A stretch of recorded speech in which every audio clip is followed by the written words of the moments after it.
দর্শক আসসালামু আলাইকুম। আমরা এখন যুক্ত হয়েছি কুষ্টিয়ার কুমারখালী উপজেলার শিলাইদা ইউনিয়নের আরপাড়া গ্রাম থেকে।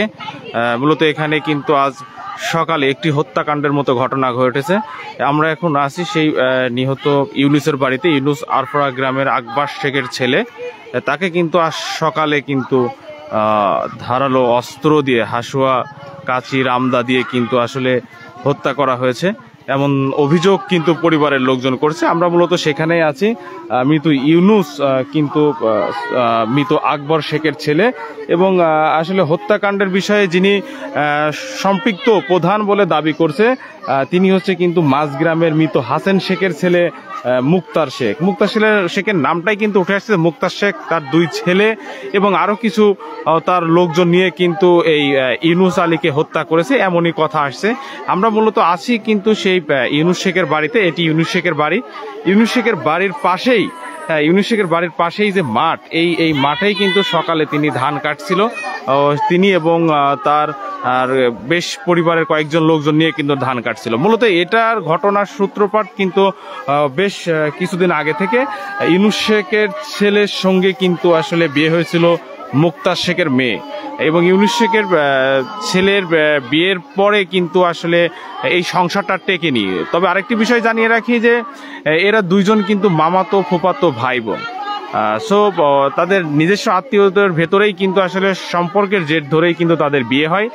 বিয়ের কিছুদিন পরেই আসলে মেয়েকে নিয়ে অর্থাৎ মুক্তার শেখের মেয়েকে নিয়ে কিন্তু ইউনুস শেখ পরিবারের ব্যাপক অভিযোগ ছিল, যার প্রেক্ষিতেই কিন্তু আসলে সেই বিয়েটা আর টেকে নাই। পরবর্তীতে সেই বিয়েটা আসলে এক পর্যায়ে বিচ্ছেদের দিকে চলে যায় এবং থানাতে বসেও নাকি একটা মিটমাটের কথাও আসলে শোনা যাচ্ছে। সেখানে নাকি দেলমোহরের যে টাকার কথা ছিল 2,40,000 টাকা, সেই টাকা কিন্তু আসলে পরিশোধের কথা ছিল এই মৃত ইউনুস শেখ পরিবারের। তবে ইউনুস শেখ পরিবার আসলে সেই টাকা পরিশোধ করতে এক পর্যায়ে এখন পর্যন্ত ব্যর্থ এবং তিনি জানায় যে জমি কট নেওয়ার কথা বলে এক পর্যায়ে প্রায় 2.5 লক্ষ টাকা কিন্তু এই ইউনুস শেখ পাবে ওই মুক্তার শেখের কাছে। তো সেইখান থেকে টাকাটা কেটে নেওয়ার কথা বললে সেক্ষেত্রে মুক্তার শেখ রাজি কিন্তু হয়নি, যার প্রেক্ষিতেই কিন্তু আসলে দুপক্ষের মধ্যেই এক প্রকার মানে মনোমালিন্য কিন্তু চলছিল। বেশ কয়েকবার তারা ধান কাটার জন্য গেলেও কিন্তু আসলে মুক্তার শেখদের ধাওয়াতে তারা বেশ কয়েকবার চলে আসে এবং তারই পরিপ্রেক্ষিতে আজ সকালেও কিন্তু আসলে এই ধান কাটার উদ্দেশ্যেই কিন্তু এই ইসলাম শেখ এবং তার পরিবারের লোকজন কিন্তু সেখানে যায়। সেখানে গেলে তাকে আসলে তার লোকজনকে সহ পিটায় এবং এক পর্যায়ে ইসমাইল শেখকে কিন্তু আসলে কুপিয়ে হত্যা করা হয়। আমরা আসলে কথা বলবো এখানে যারা ছিলেন, আসলে সেই সময় যারা ছিলেন তাদের একজনের সঙ্গে একটু কথা বলবো যে সেই সময় আসলে যিনি দেখেছিলেন এবং ছিলেন তিনি আসলে কতটুকু জানেন। ভাই, কি নাম আপনার আর আপনি কি কি জানেন বলেন তো? স্যার, আমার নাম রবিউল শেখ। আমার চাচা মারা গেছে, মোহাম্মদ হচ্ছে ইউনুস আলী শেখ। বুঝছেন কি ঘটনাটা? স্যার, এই ধান কাটতে দেয় না, যাই পরীক্ষা দেয় বড় কাকাক দাবরায়, এটা নিয়ে আমরা একটা কেস করি। থানায় রায় দিলি যে ধান কাটোকা সমস্যা নাই। আমরা গেছি ধান কাটতে এখন ওরা 20-20 জন মতো লোক রামদাও নিয়ে আসি আমার বড় কাকা কুপাইছে। স্যার, কারা ছিল? স্যার, ছিল হচ্ছে উজির বাদশাহ রহ নেহেদ মেলা কিছু। স্যার, আমি এখন ক্ষতি পাচ্ছি। ওরা আসলে মানে কোথায় কোপাইছে এরকম? স্যার, আমি একবার খালি পাইছি স্যার, আমি তারপরে আর তাকাতে পারি না। আমার দেহে আমি পড়ি গেছি। এই হত্যাকাণ্ডটা কেন তারা হামলা করলো আপনারা কি জানেন? ঘটনা কি? স্যার, এই ধান কাটতে দিবি না, এই হচ্ছে এই জন্য আমরা হচ্ছে ধান কাটতে কেন দেবে না? ধান কাটতে দেবে না এই জন্যই স্যার হচ্ছে আমরা 3 লাখ টাকা পাবো তার কাছ। আচ্ছা, 3 লাখ টাকা পাবো। এই জমিটা আমাদের রেজিস্ট্রি করে দিবি না, এই জন্য হচ্ছে এটা নিয়ে বহুত কাহিনী হয়ে যাওয়ার পরে ধান কাটতে দেয় না স্যার। সেই লেগে আমরা একটা কেস করেছি থানায়। আচ্ছা, সেটা কি বসাবসি হয়েছে না? বসাবসি হয়নি। থানার থেকে কয়েছে যে তোমরা ধান কাটোকার সমস্যা নাই, আর যাবি না। আসলে আপনারা যেমনটি শুনছিলেন যে আসলে এই ধান কাটাকে কেন্দ্র করে কিন্তু আজ সকালে এই গ্যাঞ্জামের উৎপত্তি হয়। আমরা আসলে যে ব্যক্তি মারা গেছে সেই নিহত ব্যক্তির বড় মেয়ের সঙ্গে আসলে আমরা একটু কথা বলবো যে আসলে আপনার বাবাকে তো আজকে নৃশংসভাবে হত্যা করা হয়েছে, আমরা বিষয়টা শুনেছি। আসলে কি বিষয়টা হালকা একটু আমাদের একটু জানান তো, খুব অল্প কথা। সমস্যা হচ্ছে মনে করেন যে ওর মেয়ে নি সমস্যা। ওর মেয়ে হচ্ছে আমার ছোট ভাইয়ের সঙ্গে বিয়ে হয়েছিল। এখন ওর মেয়ে খুব খারাপ ধরনের মেয়ে। মনে করেন আজ অমুকের সাথে তো কাল তো অমুকের সাথে কথা বলে। তে আমার আব্বা একদিনকে রাগ করেছে যে এরকম তুমি বলো, এরকম কথাবার্তা বলা কি ঠিক নাকি? এরকম কথাবার্তা বলা ঠিক না।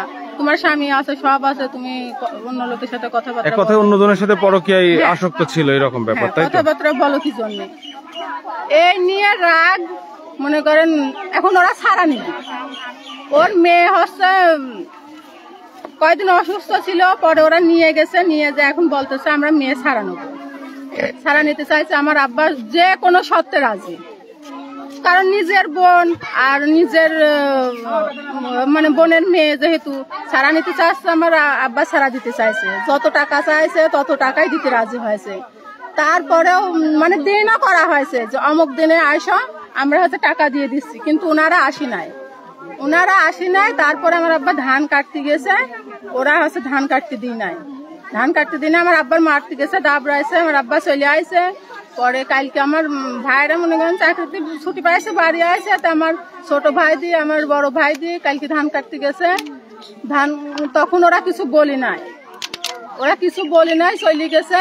আর আজকে সকালে মনে করেন যে আশেপাশে তো খবর আসতেছে যে ওরা ধান কাটতে দিবি না, কিন্তু কালকে কিছুই বলি নাই, ধান কাটতে চলে আসে। আজ সকালে আবার লোকজন আমার আব্বা জন নিয়ে সব ধান কাটতে গেছে, 17-18 জন লোক নিয়ে ধান কাটতে গেছে। মনে হয় সবাই তো বাইরের লোক, সবাই তো আর সাহায্য করার মতো না। ধান কাটতে গেছে, ধান কাটা শুরু করেছে। আর ওরা অস্ত্রপাতি সব গুছা রাখিছিল। আমার আব্বারা তো এসব কিছু জানে না, গুছা রাখিছিল। ওই অস্ত্রপাতি নিয়ে এসে কোপ ধরেছে। আমার ভাইয়ের কোপাইছে, আমার ভাইয়ের মাথা কাটি গেছে, হাতের আঙ্গুল কাটি গেছে। আর আমার ছোট ভাইয়ের ডেনারের জায়গায় কাটি গেছে। আর আমার আব্বার তো মনে করেন যে একেবারে নৃশংসভাবে হত্যা করেছে। এর উপরে কোনো নৃশংসভাবে হত্যা হয় না যেভাবে আমার আব্বার হত্যা করেছে। এত নৃশংসভাবে হত্যা করেছে। আমি সহ্য করতে পারতেছি না, কিন্তু আমি দাঁড়াইছি আমার বাপের বিচারের জন্য। আমার বোন, মা সবাই অসুস্থ হয়ে গেছে। আমি একমাত্র, আমার ভাই যেহেতু হাসপাতালে ভর্তি, কুষ্টিয়া হাসপাতালে দিয়েছে, কুমারখালী রাখি নাই, কুষ্টিয়া হাসপাতালে দিয়েছে। আমার ছোট ভাইও খুব অসুস্থ, ছোট ভাইও। কারা জড়িত ছিল এটার সাথে? এরা জড়িত ছিল হচ্ছে মুক্তারের 2 ছেলে, তারপরে জহুরুল ছিল, ফরিদ ছিল, আর হচ্ছে আর বাকিগুলার নাম মনে করেন আমি জানি না, কিন্তু মুখ দেখলে আমি চিনবো না, মুখ দেখলে সবার চিনবো না আমি। আসলে দর্শক যেমনটি শুনছিলেন, মূলত কিন্তু আসলে সকালেই কিন্তু এই ঘটনাটি কুমারখালীর শিলাইদা ইউনিয়নের আরপাড়া গ্রামে, এই মাঠের ভিতরে। এবং আমরা যতটুকু শুনেছি পুলিশ এসে ইতিমধ্যেই কয়েকজনকে প্রাথমিকভাবে কিন্তু আটকের কথাও আমরা শুনতে পেয়েছি। এবং এখানে যারা উপস্থিত ছিলেন তারাও এমনটি জানাচ্ছিলেন। এবং লাশ এখনো কিন্তু কুমারখালী উপজেলা স্বাস্থ্য কমপ্লেক্সে রাখা আছে, হয়তোবা কিছু সময়ের মধ্যেই মর্গে পাঠানো হবে। এবং সেই সাথে কিন্তু এই পরিবারের কিন্তু বেশ কয়েকজন কিন্তু আহত আছে, তার ছেলেও কিন্তু আহত। এবং এখানে এখন একটি মর্মান্তিক একটি পরিস্থিতি নির্ভর করছে। এলাকার অবস্থা খুবই থমথমে।